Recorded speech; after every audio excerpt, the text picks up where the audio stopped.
হাজারো প্রবাসীদের মুহুর্মুহু করতালি আর জমকালো আয়োজনে মালয়েশিয়ায় অনুষ্ঠিত হয়ে গেল রিয়েল হিরোজ অ্যাওয়ার্ডস 2024-এর সিজন 3।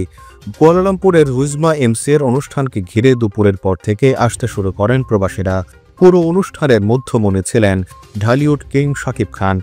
অনুষ্ঠানে সংক্ষিপ্ত বক্তব্য রেখে উপস্থিত সাংবাদিকদের সাথে মতবিনিময় করেন শাকিব খান। এ সময় তিনি বলেন, নেক্সট ছবির একটা ইন্টারেস্টিং ঘটনা। নেক্সট ছবিও মালয়েশিয়ার সাথে রিলেটেড। নেক্সট যে সিনেমা রিলিজ হচ্ছে বরবাদ, মুম্বাইতে সিনেমার শুটিং হচ্ছে, সেটাও মালয়েশিয়ার প্রযোজনা সংস্থা যারা প্রডিউসার, তারা কিন্তু মালয়েশিয়ান, মানে বাংলাদেশি মালয়েশিয়ান।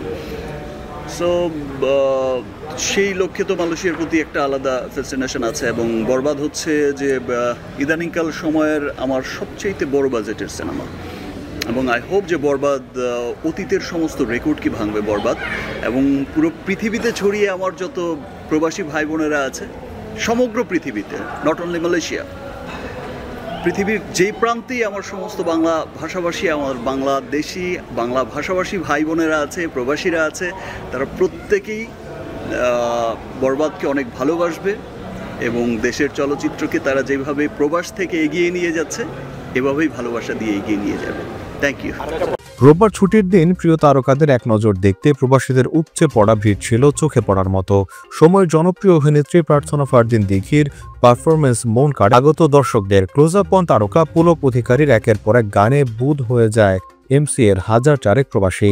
গান পরিবেশন করেন তরুণ উদীয়মান শিল্পী কাজল আরিফ এবং আসিয়া ইসলাম দোলাও।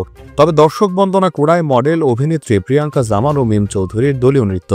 আয়োজনে মালয়েশিয়া অবস্থানরত প্রবাসীদের মধ্য থেকে বেশ কয়েকজনকে বিভিন্ন ক্যাটাগরিতে সম্মাননা দেওয়া হয়েছে। অনুষ্ঠানের আয়োজক ছিল real heroes expo and communication ও cruise event. Probash Kantha, news desk.